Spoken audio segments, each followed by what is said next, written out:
We're good? We're in? What is this? Episode 5? 6. Oh, you missed Episode one. 6. Yeah, this is episode 5 for you. Yeah, the nerds got it on without Big T, the Grip Master. It's good to be back. The 6th episode of Nerds with Grit Hockey Podcast. My main man Josh and Aaron, my super nerds. How did that go without me? You guys went for like a long time. Aaron's like, oh yeah, guess what?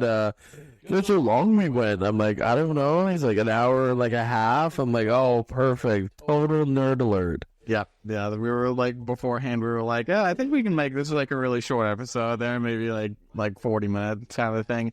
And it ends up being the longest one we've done. It turns out nerds go off the moment that you don't have someone to reel them in. So that is exactly how it went. Full on nerd alert. We're back in the basement. We did it for the first time. We've been talking about getting pizza the whole time. We did it. The pizza was awesome. Aaron picked it up. We got Josh and I. We got our what's our the Philly cheesesteak.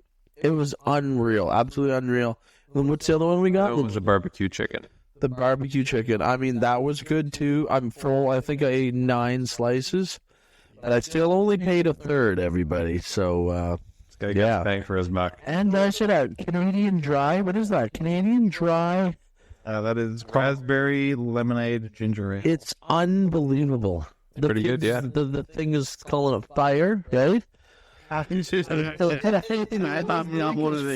right now. It's like a Canadian Dry seasonal special. Shout out. Yeah. So I was listening to myself last episode too. I sounded terrible. Like I was super nasally. I sounded terrible. I sounded like I was underwater with my nose plugged. I'm on the other side of the cough, on the other side of the sickness. Yeah, that hurt. Like I was listening to it on the way here, and I'm like, man, I sucked with how my voice sounded. What do I sound tonight? I mean, you sound good, but we haven't heard any of your takes, so. This is true, yeah. I usually don't mind your nasally as much as I want to avoid your takes. Yeah, take my nasaliness, but not my takes. I wanna just jump right into it. You guys ready for this third round talk? We got here, the highlights are on, the post game is on. Dallas Stars have taken a 2-1 lead on Edmonton. How about Jaburi there, Josh? Jason Robertson. Why can't his brother be as good as him? Represent, That's a better question, honestly. That's a good question. I think Nick, slightly. Let's see. Jason Robertson is 24 years old. I will look up Nick. I guess he was effective. He was for me, never cracked the Leafs lineup, never settled in. Yeah, it is Jason. Jason Robertson is 24. Nick Robertson is 22. I was surprised when I saw how many points Nick had this year. I was like, really? Because he was in the 30. Yeah, he's 27 points in 56 games. Yeah, well, in 56 games as well too. Well, and I mean, if he plays a full season in the lineup, then he could have even cracked maybe 40 points. Yeah, maybe he's the guy that, still stays under, paying him actually a lot of money because, I mean, obviously the Leafs don't have much cap room. I don't want to talk about Bertuzzi or Domi signing them. That's going to be off-season stuff. We're already kind of tuning up stuff we're going to do for the off-season. Obviously, we're going to touch a little bit on the playoffs here. We're going to talk about the World Championship. And how Canada just fizzled out for that. We're going to get some Conn Smythe talk, and we're going to break down the two big guys, the back-end rear guard defenders for Vancouver. Which one would you have? And then we're going to play GM mode, and guess who we're going to be talking about in that one. So, right back to it, Edmonton, Dallas, McDavid, Draisaitl, and Bouchard, 1, 2, 3 in points in the playoffs. McDavid, 3 games played, 2 goals, 2 assists. He was held pointless in game 2, but Draisaitl just 1 game. What's up with that guy? I mean, they need him to be scoring 10 points minimum. My phone telling me I have to go to bed. Did you guys hear that lullaby app? That's how much I'm getting old. My phone tells me I have to go to bed at 9:45.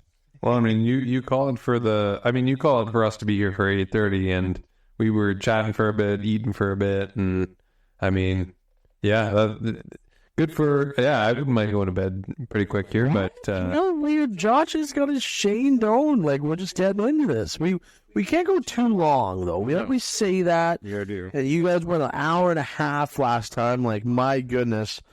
Back to this. I want to get back to Edmonton, Dallas. So, like, is there a chance that somehow Edmonton can not only get back? I mean, they're not that fair at 1 game back.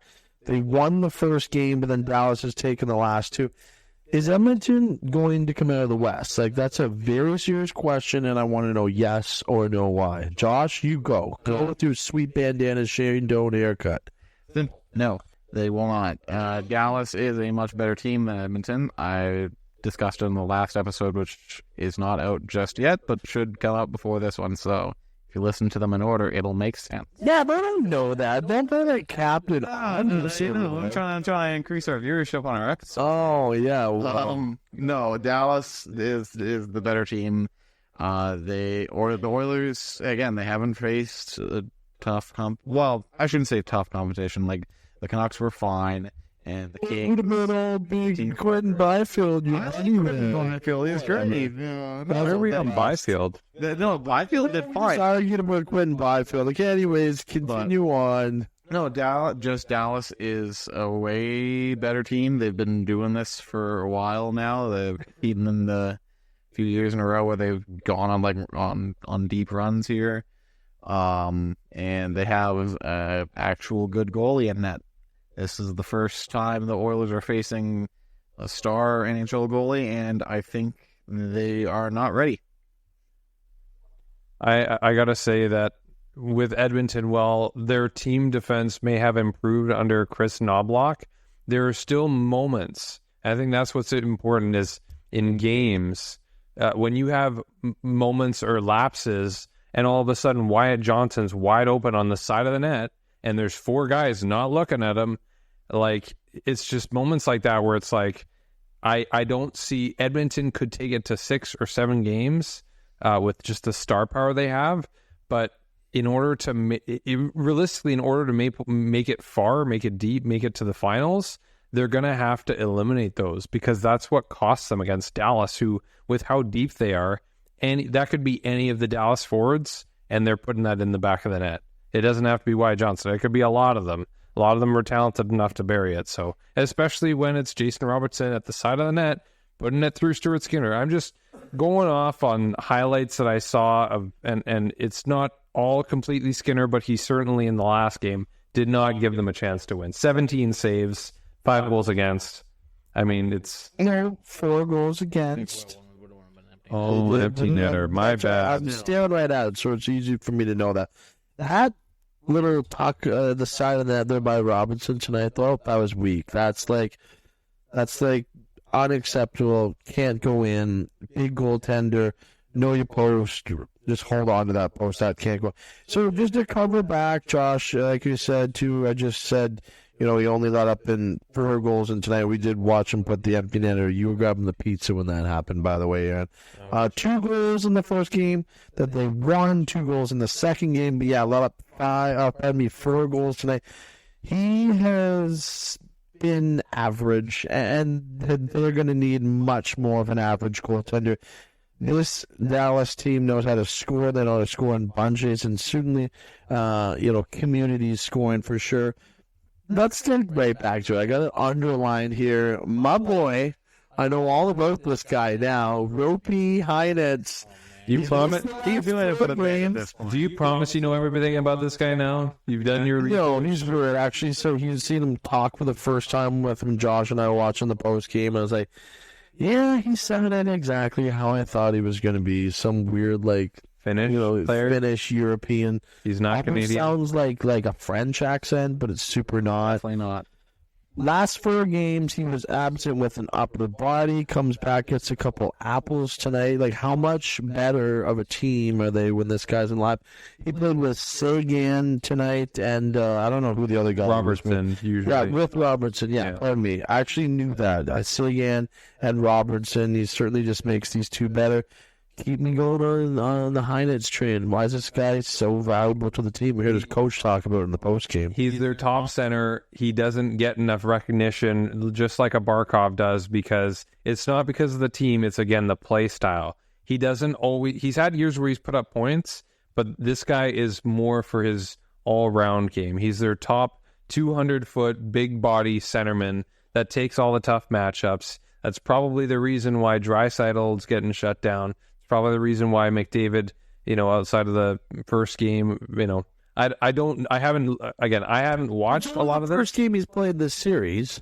Well, for Hintz, yeah. And at least in this game, I mean, Edmonton puts up 3 goals. I have to bring this up in front of me, but I mean, in terms of Hintz, this is his game, and he just makes it that much easier for every other when you get, it's like when Mark Stone comes back for the playoffs.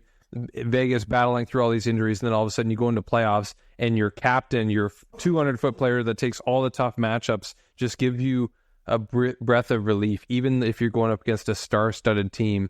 Obviously Vegas lost, but Dallas with Hintz, he comes back. It's just a breath of relief for the young guys, for the older guys that aren't always able to consistently keep up with these top-notch Edmonton players, because they're really good. They're really talented. They're hard to stop. In the first game Edmonton won, all of the goals were the top-notch guys. It was Hyman, Draisaitl, McDavid. And the truth is that whether it's wearing them down, shutting them down, Hintz just makes it easier for every other guy, even if he's not putting up the points. And he had 2 assists tonight. Josh? Yeah. Can you guess Ropey Heinitz's plus-minus this season? Don't cheat. I'm looking at my stats already. Yeah, no, but don't do it. Okay, fine. I didn't see it. Promise? I saw. I know it's plus minus. I know it's plus I minus. know I know it's plus minus in the postseason. Yeah. It's plus 1. No, it's -1. Oh, no, yeah, because tonight hasn't changed, hasn't updated yet. Came into the game, though. I would have to take a guess. I think Hintz put up, what, about 50? My guess is plus 19. I'm going to go plus 23. Plus 26. Both you guys lowballed your boy. Plus 19? Well, you did mention that he's playing against the top line. Plus 19. Oh, really? Yeah. Well, Hintz is, honestly, he's been a pretty injury-prone guy through the last couple of years. If you've ever had him in fantasy, I have. He is often day-to-day throughout the whole season. You don't know if he's going to be there or not. That's right. He did play 80 games this year. He did? Okay. So I didn't have him on my team, so I wouldn't have known. But, I mean, that's probably a big reason of why he'd be plus 26. He played all his games. Both teams in each series that won the first game now find themselves down 2-1. We shift over to Florida and the Rangers. There's a bunch of things you can talk about in this series. But for me, honestly, this is definitely not the coming out party. Man, Matthew Tkachuk is just super good. Oh, yeah. He checks off all of the boxes. I mean, how is he not, I don't want to use the word MVP because we're going to get into Conn Smythe voting later. But, he is the man. The guy is, super, super tenacious. Consistent. How could anybody not want this guy on their team? You should ask your current GM about that. Who? Brad Treliving. He's the one who traded him to Florida. Oh, that's a great call. Just digging and digging in. The thing I always say with that, though, is Tkachuk never was doing this for the Flames in the playoffs. You go back and you look at his numbers with Calgary in the playoffs, they're nowhere near what he's doing right now. Now, it's probably a different style with a different coach. He's got better teammates. Yeah, Barkov's a lot better than Gaudreau. Yeah. I mean, you could also compare to Lindholm, right? Yeah. Gaudreau in his prime was, it was extremely good. But, he does have a better team around him there. The system probably fits him better. I don't watch a ton of Florida games, so I wouldn't know exactly their style. It's a big part of their identity, right? With the physicality. Exactly. I do know, from what I've seen in the playoffs there, Florida's identity is they drag you down into the mud and they'll just beat the crap out of you. He's all worse. He does it all. 8 block shots, just take 20 penalty minutes. Am I reading this right? He's got 53 shots in 14. That's impressive. Not 14 games played. Let me see how lost it is. Yeah, 14 games played. That's impressive. 5 Genos, 13 assists, just playing under 20 minutes. He hasn't got a power per goal, though. He's got 5 apples to go with. He is an absolute beast. I also want to talk about the Trouba hit, like the Trouba elbow, I should say, because I don't know. I seen Bieksa and the one girl from like Hockey Night in Canada, whatever. What's her name? The brunette. Help me out. Anyways, I love Bieksa, and they were both just like going at it, and it was super, super entertaining. She didn't back down, and Bieksa just like made his point. He's just like, there was like a big chicken wing elbow, and then there's just like sticking your elbow out, and he definitely got his shoulder and obviously jersey first. But I'm just cool with just a $5,000 fine, and it was pretty interesting to see his old coach as well, the coach before, they're kind of laughing about it in the press conference, like, oh yeah, $5,000. That's certainly, he's not going to be able to eat now because of that. But Trouba's an absolute beast. That's another guy. How could anyone not want him on their team as the captain? I had to search because I didn't know. Jennifer Botterill. Yeah, that's right. Yeah, she's good. I really like her, but her and Bieksa were just going at it, and I totally took Kevin's side on that one. I really like that guy too. Are you guys cool with just like the $5,000 fine, or like what are you thinking? I mean, Trouba's got a history for this stuff. It's not a good look. I understand how the league works. Like, yes, he missed like a severe contact there, so the player was ultimately fine. This is like the 3rd or 4th time this playoffs where Trouba's done something where I'm like, he is actively trying to give someone a concussion. Yes. And the NHL is just like, no, do that. No, I'm like, do that. That's why? Do that, because that's in the playoffs you hit to hurt. Period. You're not entirely wrong. Like, okay, so I don't disagree with you there in the sense that, like, yeah, you know what? The logic is you play in a 7-game series. If you finish your checks on the guy more often, if the series goes long, game 6, game 7, maybe they don't take the hit to make the play. Nothing wrong with that. You know what there is something wrong with is actively trying to give people concussion. Yeah, he literally stuck his elbow out so hard. It was like a wrestling forearm. With the guy popped, just kind of like right back up, though. Give him credit, though. He almost like could have kept taking the puck to the net. There's no doubt about it. I mean, what did you see, Aaron? Because I do not disagree with Josh. He actively tried to hurt him, but like it could have been worse, I guess. I mean, the truth is, it's just a matter of what you want. Do you want to, for the intent? It's like Trouba's getting beat. He's sticking out his elbow. He's making contact. He's a heavy body. He's going to crunch the guy. Is it basically if Erod's hurt, then he's suspended? Is that like it's only if the guy is hurt? Because if that, and you know what, that's fine. Like the problem is some people there are people that will say like, well, if the guy isn't if Trouba is intentionally trying to go for the head, he gets the head, but Erod's fine. Like if that, because that's kind of what happened. Maybe Trouba didn't get the full piece of him. It seemed like he got a pretty good piece of him. But if he's fine, but it's a dangerous hit, what's the call? Exactly. It's like, do you take Trouba out and it severely hurts the Rangers, and he should learn to pick his spots and maybe lower the hit? 100%. Or is it gonna be no? If Erod is hurt, then he gets suspended. That's the call. I you know what, at this I would probably say if you're trying to get rid of the concussions out of the game, which you will never ultimately do with how much contact there is in hockey, but when it's intentional hits to the head, and you know what, I like to try and have a differing thought and opinion than everyone just saying we have to banish Trouba for the league or from the league or something if he keeps this up, because you do want the physicality. Yeah, it's absolutely. Just for each hit you have to look at it in the context and how that happened. Where's the player's intent? And it's the 3rd round of the playoffs. If Trouba's out and they go to 5D man, it hurts them severely. But maybe they need, and people could bring up the Bennett stuff with the hit, the punch Well, he's hitting Marchand in the previous round.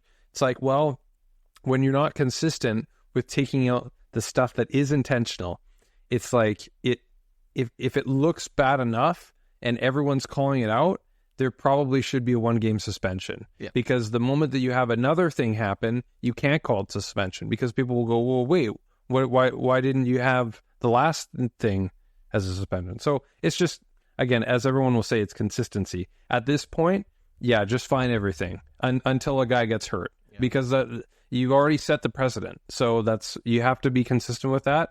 And if in the Stanley Cup Finals, it's McDavid carries Edmonton to the next round, and it's whether it's Bennett or Trouba in the next round, and they go and hurt McDavid, then the NHL can figure out what they want to do next year's. But until something crazy happens, it's just going to be the same stuff. Fines. Well said. Showing some grit over there from a man. I appreciate that. I agree. Just keep handing out fines, and I'll get right back to that guy, the defenseman for Vancouver. I've been saying his name so much. I can't believe the guy who cross-checked McDavid in the lips. Susie, he shouldn't have been suspended. I would just give him a fine. And I thought McDavid and Zadorov both could have got fines as well too, just to kind of prove a point. But what are you going to do? Fine McDavid $2,500 and then Zadorov $3,000. I mean, I think what McDavid did was not as and obviously Susie's wasn't intentional, but the difference was his stick was, up, shoulders, ended up being the head in the face. Zadorov did it all. He Zadorov put McDavid in that position. He's just gonna give him a cross check right across the chest and move on and kind of chirp each other at the end of the game. Yeah, that was a tough one. I didn't like that. I was just throw the suspension out there. No problem. But with Trouba, man, honestly, the guy hits. He hits to hurt. He's almost living up to the modern day Scott Stevens. I'm cool with that. Yeah, he did elbow him right in. He kind of got him in the cheek, and he did get the shoulder first. Yeah. But trust me, he's not trying to elbow his shoulder there. There's no doubt about that. That's the problem. I've known again, the playoff 7-game series. Yeah, you want to wear your opponents down. Hitting to hurt people, sure. He's hitting to injure. He's hitting to take them out of the series and possibly jeopardize their playing career. And that is not okay. That's pretty far. No, it's not. Absolutely. That's absolutely jeopardizing your career.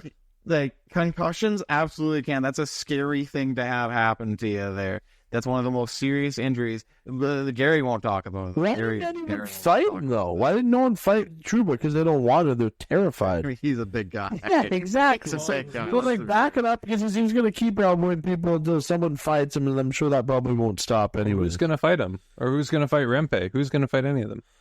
Yeah, that's a good point. Man, they're the toughest team. I don't think either of those teams have fighters. They're the toughest team. Aside from Rempe, sorry. Could you imagine Kachuk and Rempe going out? That's a great trade for New York. Yeah, exactly. No. Captain Trouba, Kachuk, and that wouldn't happen either. That wouldn't happen. No, I think the closest you might get would be Kreider, but even then it's iffy. Ooh, and I don't know that Kreider wants to do that either. So let's get over there because there's a lot of stuff that we could keep touching on. We could talk about the goaltending situation, the battle of the Russian goaltenders, but let's get out of there. Let's jump across the world. Where was the World Championships this year? It was in Prague. I'm super glad you knew that. I'm so nerdy of you. I looked over at one of you guys. I'm like, please, someone know. It was in where? Czechia? Yeah. Czech went on at home ice. Oh man. Yeah, that's why I wasn't too. I realistically, I did want Swiss to win their first gold, but it was still pretty good for Czechia too on home. Oh, absolutely. Home court. Yeah, whatever. We think Yager was there. I mean, he was probably there, but he's probably there. Okay, I had this underneath, but how about passage? Did you guys see him skating around the ice barely because there was so much confetti on the ice?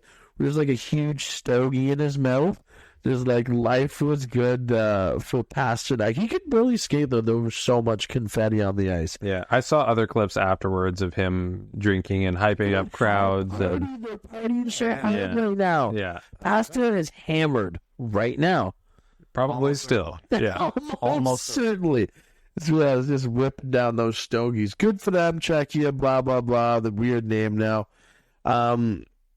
Yeah, I Canada. could before Czech Republic. Yeah. I get it, but like, I'm okay with Czechia. Like, I don't really care. Snuck But it in like the World Juniors one year, didn't they? They're like, yeah, Well, like, that's now when- we're Czechia. that's when I noticed it. It might have been the World Championships for all I know, because Yeah, World well, Championships doesn't get a lot of I notice. think what it is though is because you have Slovakia, Slovenia, like all those EA countries, and the Czech Republic was like, we want to be like that. That's those better names.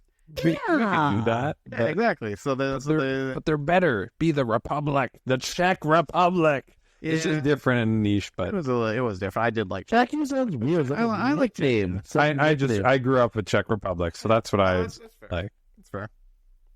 Hey, so Canada embarrassing. Come on. Now I wanted to play a quick little game with you guys.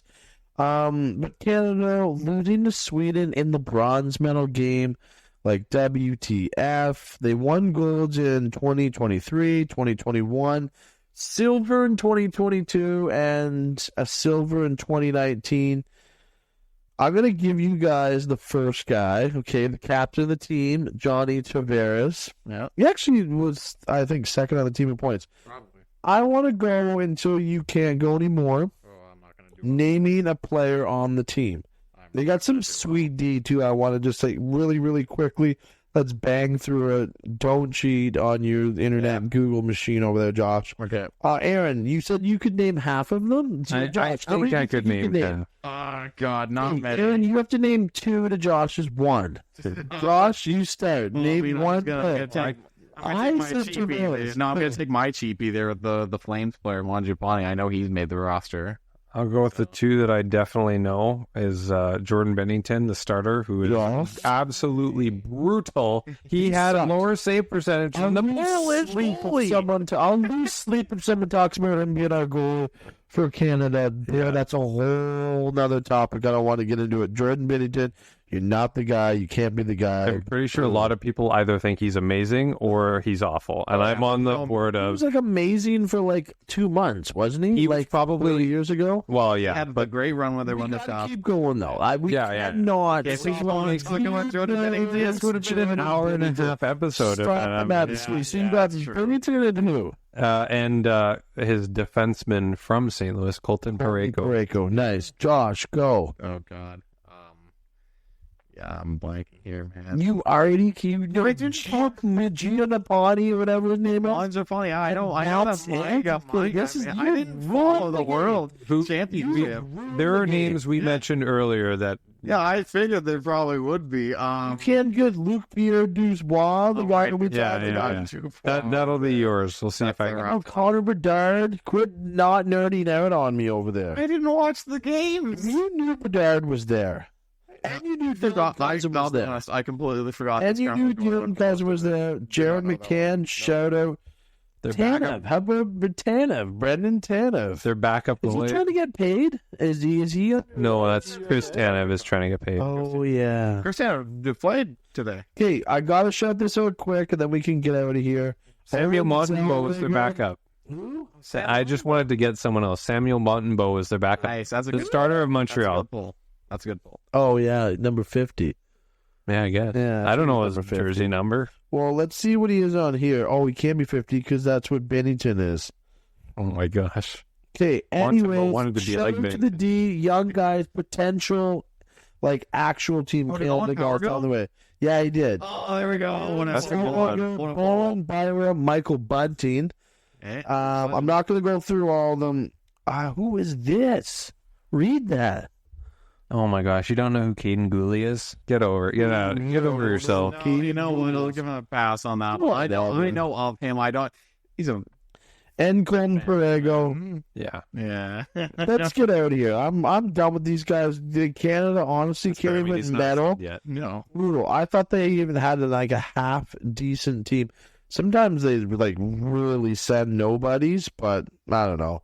A little bit of young talent and some vets in there too.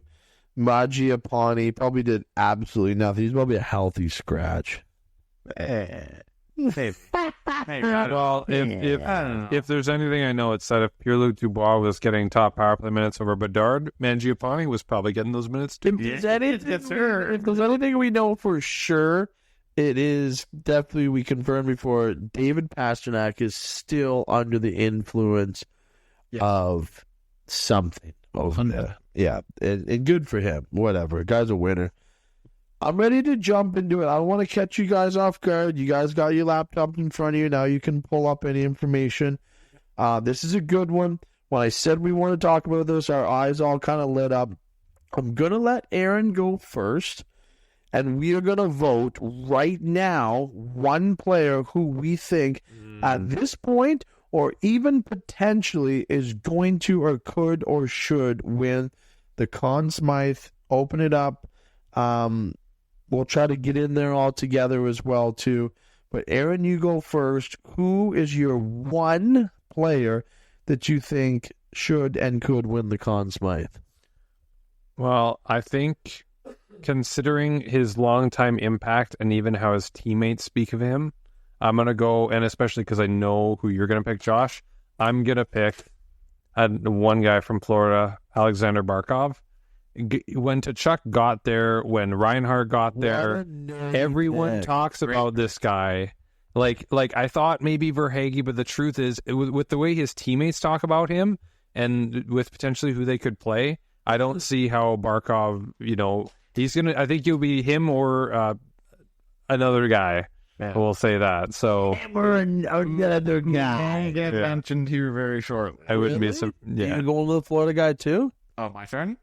Not yet. It's not your turn yet. I mean, Aaron. Yeah, I guess not. Shore up your Barkovness. The Barkovness?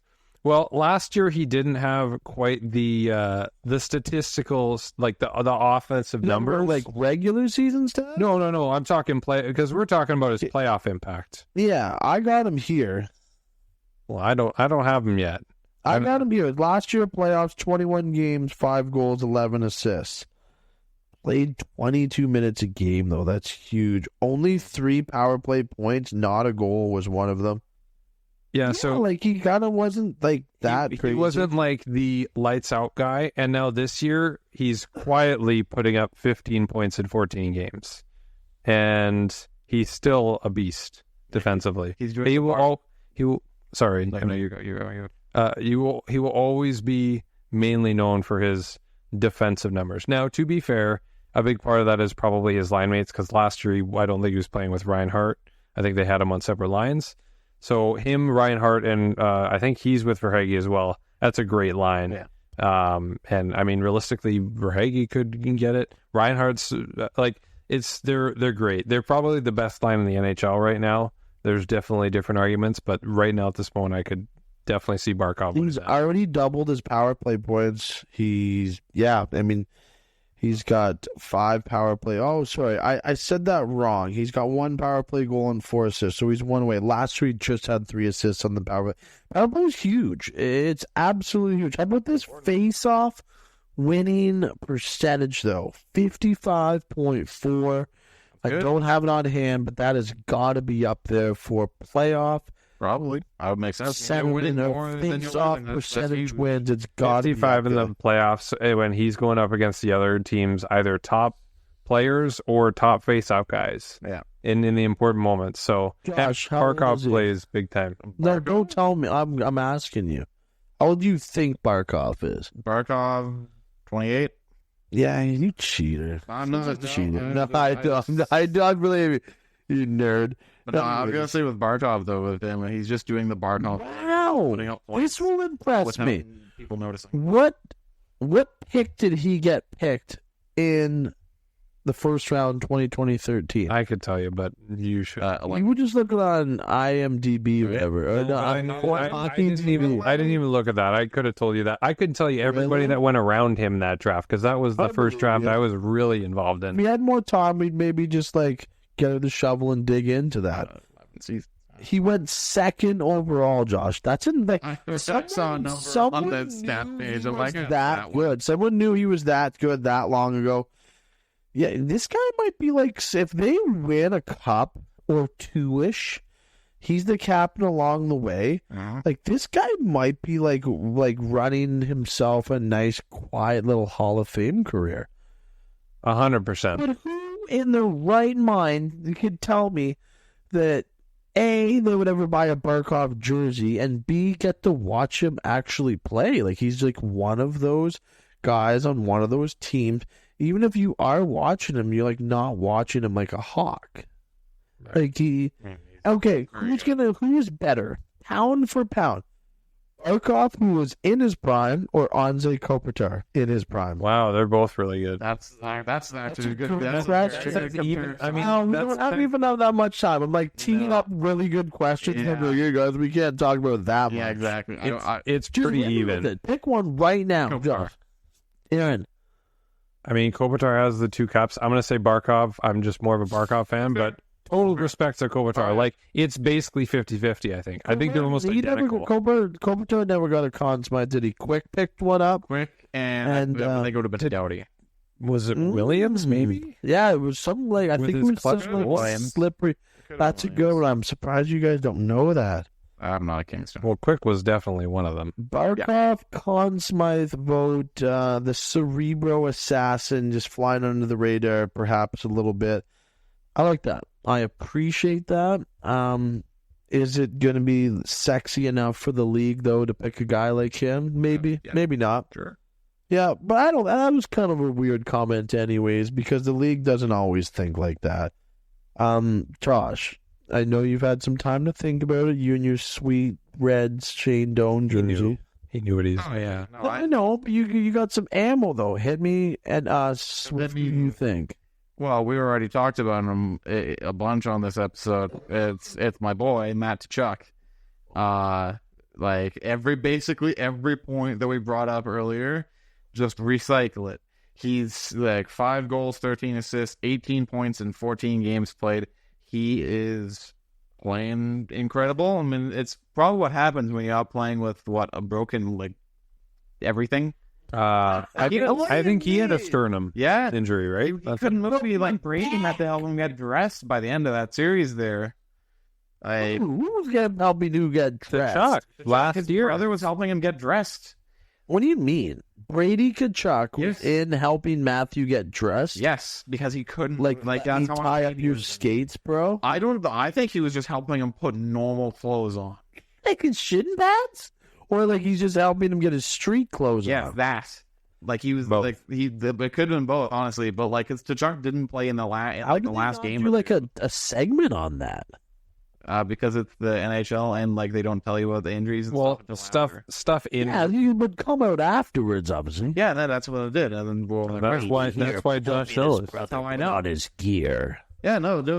I love the Tkachuk brothers. The Tkachuk brothers are the best. They fighting in that one commercial is hilarious. Is that the real mom, you think? Probably. Really? Probably. But no, because Brady has always been just the biggest Matthew Tkachuk fan. When he was, I still remember in the, I think it was 2019, when the Flames took on the Avalanche in the first round. They lost in 5 games. But Brady was in the crowd wearing a custom Matthew Tkachuk Rat King shirt and going nuts when he scored. He's the best. The run with a couple of years ago in their last season in Calgary, he's in the stands partying with fans, high-fiving. He's just having the best time. Yeah, you can appreciate that brotherly love. You know that if Matt didn't make the playoffs or his team got eliminated and the Senators, first of all, somehow made it, and then actually lasted longer than the Panthers, Matt will be doing the same thing. Yeah. They're just the best. I need to kind of go off of that right now, take a little bit of a slight turn, and hopefully keep it short. Aaron shot the wheel. Brady Tkachuk, this probably, I don't know how big of a bold take this will be, and I've probably already seen it whispered in some forums. I think I would not be surprised, just with the way that Ottawa is, if Brady Tkachuk wants out within a year or two. Wow, he's kind of like all in though. It seemed like when he signed his contract, and it was around the same time that he was gifted the C. I think I think that was something that was probably part of it. Is hey, if Ottawa went, hey, if you sign long term here, we'll give this to you. And if they maybe not next year, but like if they can't turn it around, make the playoffs, and it's going to be tough with some of the, like they have some really good players there. Stutzel's great. I love Sanderson. Shabbat needs to stay healthy. I mean, Chychrun, now it seems that he wants out, even though he just got there, just like DeBrincat. Yeah. I mean, if they can't keep these guys for whatever reason, if whatever it is, and they can't make the playoffs, I think he might want out. I could buy it. In a couple years. Yeah. Okay, that's enough about the Ottawa Senators. I agree with you completely, though. At what point would it be super amazing, practical, awesome if the Kachuk brothers played together, though?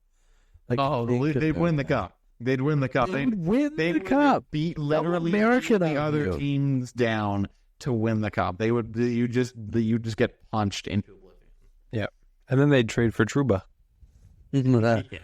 And then they'd elbow everybody, and then they would fight about it. I also need to say about your Matthew Tkachuk, Conn Smythe take. That's a great take, and I think on that he also does drive his own line.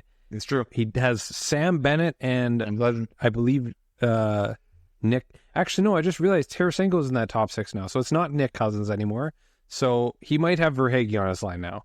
But regardless of that, he's still the main driver of that line. Absolutely. So He will probably be the main driver, pilot, whatever, captain of any ship he's driving, or any bus he's driving, or any line he's skiing with. The guy's an absolute beast. Honestly, Josh, I am not even going to lie.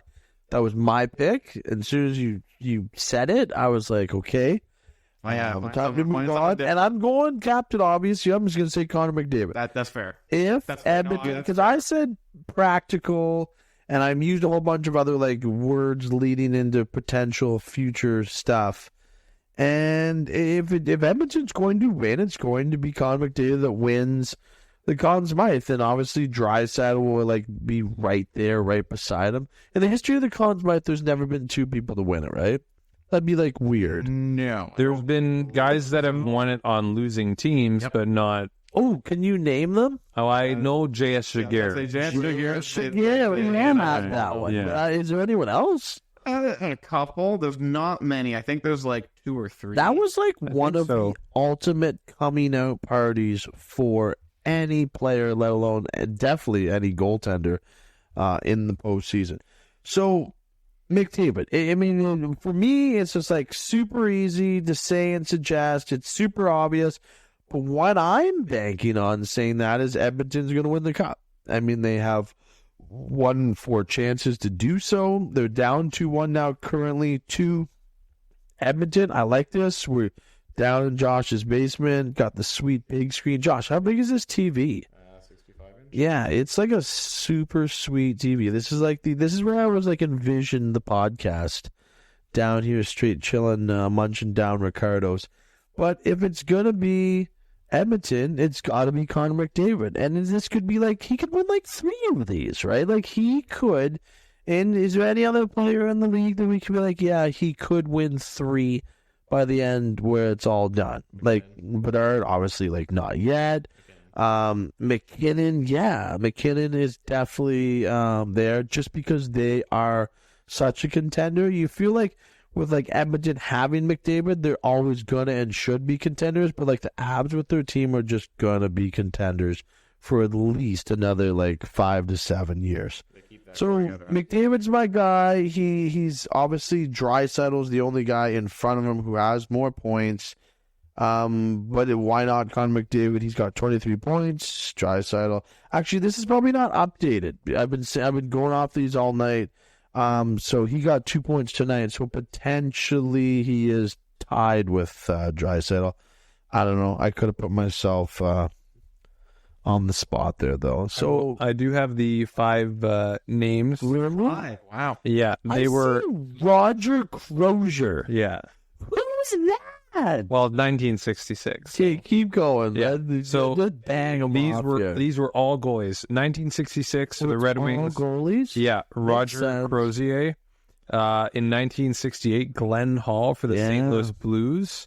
As a legend. Yeah. In 1976, the Philadelphia Flyers goaltender Reggie Leach. Reggie Leach? Yeah. And That's the all-time Flyer right another there. goalie by the Flyers, Ron Hextall in 1987. Probably had like 27 penalty minutes in the postseason, too. And then, possible. and then 03 Anaheim Mighty Ducks, J.S. Shiger. So. Yeah, that was, I remember watching that one a lot at home. I would have been in high school. Were you guys alive then? I would have been 2. I would have been 3. I was not watching Young that. nerds. I was I in high school. think there was. No. I No, I think don't feel old.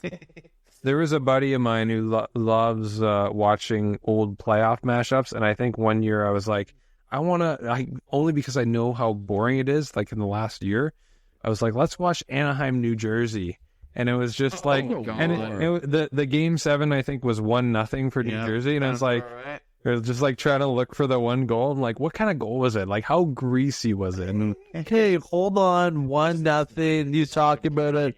Like, The women's, the WNHL or whatever they're called, the Women's Professional League. The It was PWHL. Minnesota yeah, versus Boston. oh, yes, I heard The about best of 5 series. Minnesota was up 2-1. They scored. I called it right away. I'm like, we were at our friend's house. I was like, that's goaltender interference. The girls threw their gloves, sticks, undid their ponytails. The makeup was running because they were all super, super pumped and crying. I'll be honest, I don't think there was makeup on there. No, they do. They were eyeliner, and I actually talked about it with my wife. Whoever like makes like a non-drip like hockey style makeup, like they have like Howie's tape. If you could make that for a girl, then never mind. Let's edit that out because that's my idea. Anyway, you gotta make it like a girl might not edit that or out. something like that. But anyways, never mind that. They called the girl back. The girls were all in a heap in the corner looking up at the big screen, and the girl got called back. They had to put their gloves, helmets, redo their ponytails back up, and then the other team scored and like 2 minutes later to send it to game 5 for I had to get that in there. They're losing that series, by the way. There's no way. Could you imagine? like, Well, it's obvious it's anyone's series now. Well, yeah, but like it just the way hockey works, the team that forced Game 5 is gonna win. I think it's pretty 100%. cool. First of all, it's really good hockey. Absolutely. Those girls are super talented. I used to like back in the day, like high school, I'd be like, I could play on like the women's Olympic team. There's not a chance. Well, obviously, look at me now. Now I am old now, but those girls are amazingly talented, and it's super entertaining hockey. And they're making history, whatever they do. But yeah, could you imagine you like throw your gloves, everything, you win at home, by the way, Oh yeah. and then you maybe lose the next game? That hurts. I'm not going feelings. to lie. If I were able to make the PWHL, I think I would be happy just to be like a Casey Cizikas penalty kill. I still have stone hands on the ice. I don't think I could score much, but I would be Casey Cizikas, Connor Brown hitting the chest and a shorthanded chance. That would be my kind of game. Perfect, because there's no body checking in women's hockey. Well, anytime I've seen highlights of it, I've been mostly impressed by the physicality. So you're right. I don't know if I could last it. Last there. I'm pretty soft. So If Josh was like in the WPHL or whatever, he'd be like a film coach. No, I'd be gritty. I'd be gritty. You would be gritty. you would be a mascot. That's correct. Gritty just flashed me. Let's get out of there. We're getting out of there. By the way, do you guys like my Leafs t-shirt? It's got the old logo on it, so I'm taking this off. Okay. Like the square leaf. The new one looks way The better. new one's way Way better. You're right. How we doing over there? We're doing okay? We're at 50 minutes. Okay, 49 minutes. We got 10 minutes then, all right? Doing pretty good. Zadorov or Myers, you have to keep one. Who you keeping? They're both unrestricted free agents. They're both big giants. One's a little bit more gentle than the other. One, I think, was more effective than the other, and that being Zadorov in the postseason. He's more like an identity guy for me. For me, I'm not going to get too much into detail. I know you'll probably have lots to talk about this, Aaron, and obviously Zadorov played for your team before, Josh, and the Flames. I'm taking Zadorov. Just give me that guy because he's got an identity. He's probably going to want more money, though, I think, than Myers. But just give me Zadorov. What do you get? 8 points, 4 goals. He got 4 goals in the postseason. I've watched Myers like a hawk because I like those big defensemen, man. I really, really do. Watched him. He's okay. He's like, meh. He's okay. I gotta say with Myers, I do think that Zadorov, I don't know if it was Zadorov or just the fact that it was playoff hockey, Myers looked a lot better this last year and in the playoffs.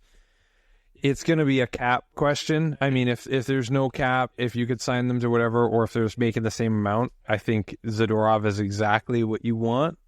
But Myers, also for just the team fit, Myers' right shot, it really will depend on if he's willing to take a discount, I think.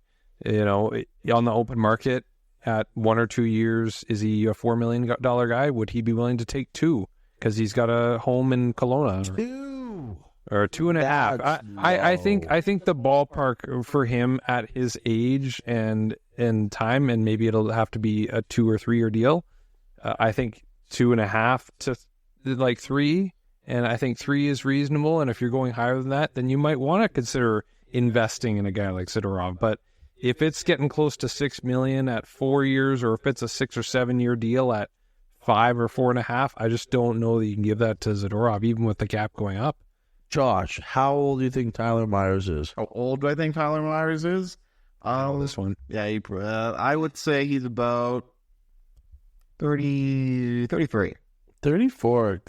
Good. Between 33 and Way to get your nerd on. You won't be able to guess where he's from. He's from Texas, first of all. Myers? Yeah, he's a big Texas boy. Why isn't he playing like power forward for like the University of Texas or something? Or the Dallas Stars? Yeah, maybe.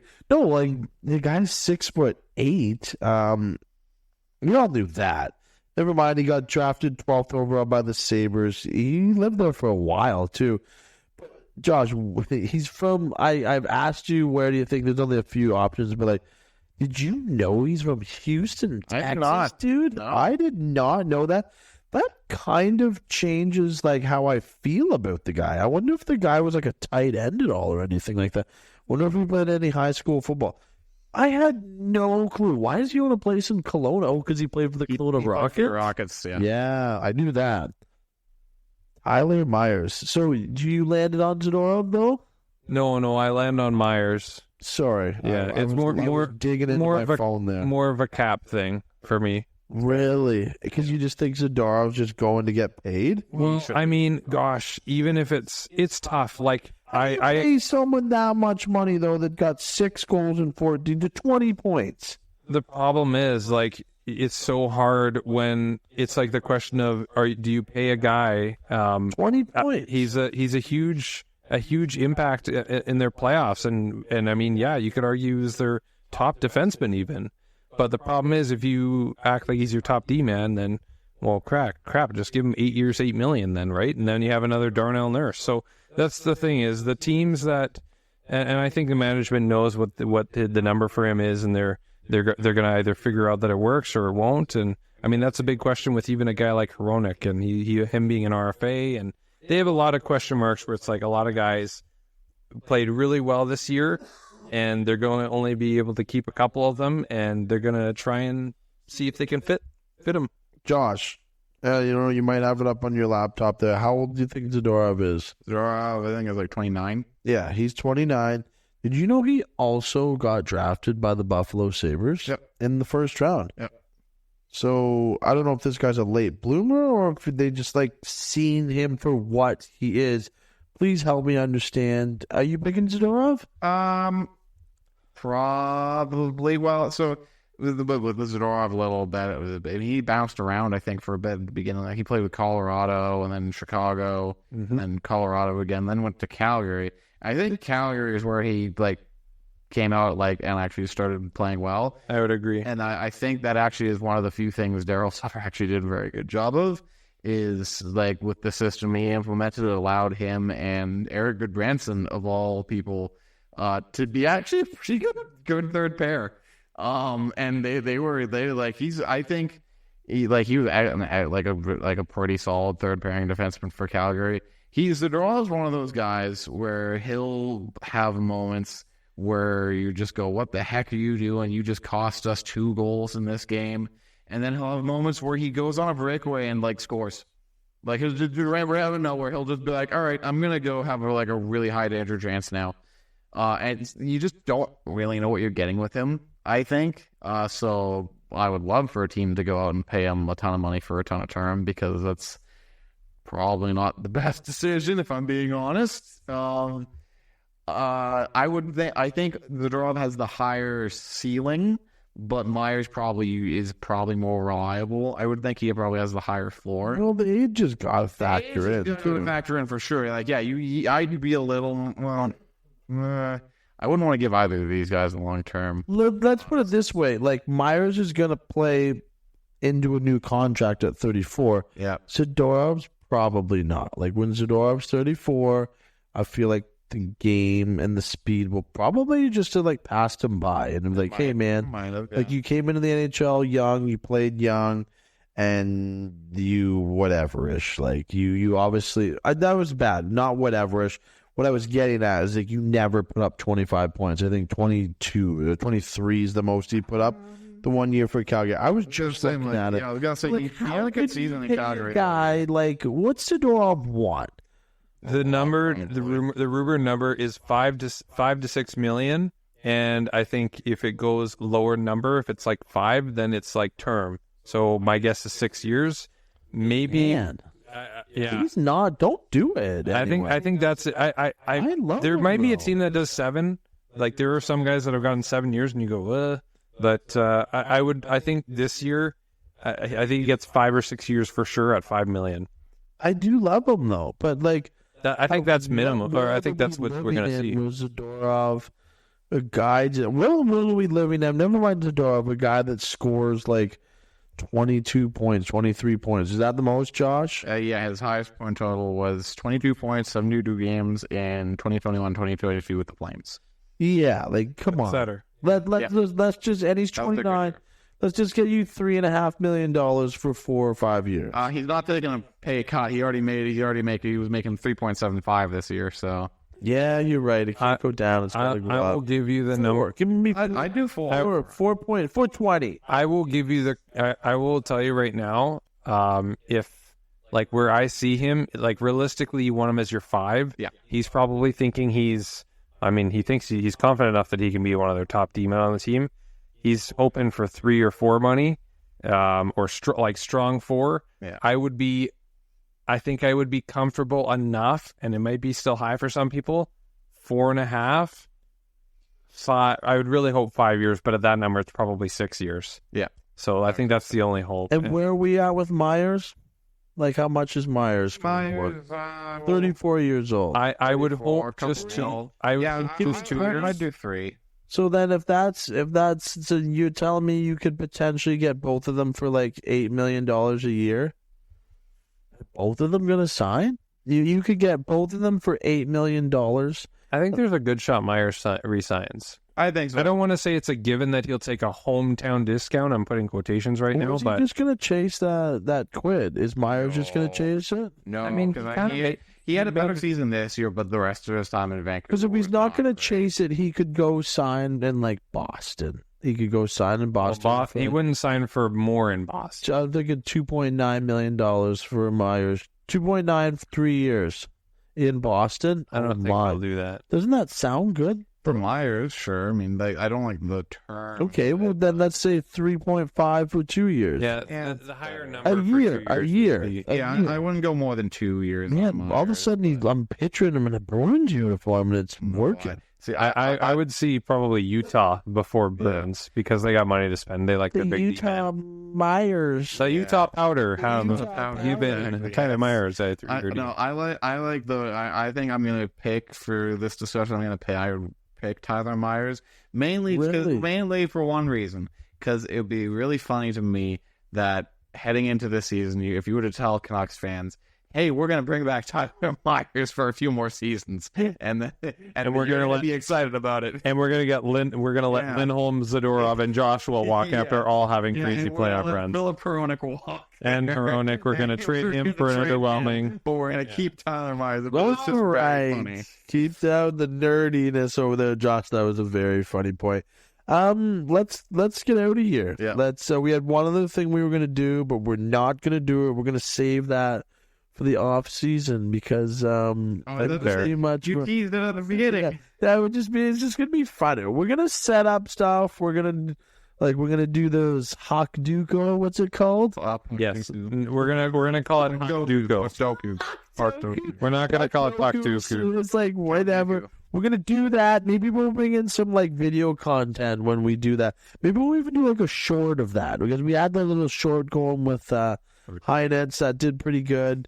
So just stay with us. This has been episode 6. We got our bellies full of pizza. The pop has been flowing as well, too. It's been a feel-good night. What time is it, by the way? 10:40. 10:40. Josh, your basement rocks. Tell your roommates thank you so much for having us. Yeah. And, boys, that was fun. How'd we do for time? Did we make it under an hour? I don't think so. I mean, with editing and stuff, this will be just over or just at an hour. Okay. I would say we beat it, honestly. That's a good mark. As I'm saying this, it's hitting an hour and 1 minute. So, I think we got it. Josh, I can't wait to see what sweet jersey you wear next time. I got a lot more. I know you do. I feel like I need to start bringing some. I don't think I have as many as you, but I have a handful. Actually, half of them are probably my own jerseys. I'm excited to think about what pizza we're going to order next time. That Philly cheesesteak, though, was absolutely... I'm going to give it a solid 8.6. That's a high score, by the way, in the pizza chart world. You had that pizza before? The Philly steak? No. No, the Ricardo's? Oh, Ricardo's? No, I hadn't. Oh. Josh brought me on that one. Yeah, that was good. I can't wait. I haven't listened to your guys' one. You're just the nerds. Well, it hasn't came out yet, so... Okay, well, launch it out quick. I'll get it out quick in the next day here. And half of the nerdiest stuff you could ever imagine. Yeah. Good to be back. My voice is somewhat back. Episode 6, Nerds with Grit Hockey Podcast. We'll talk to you next time.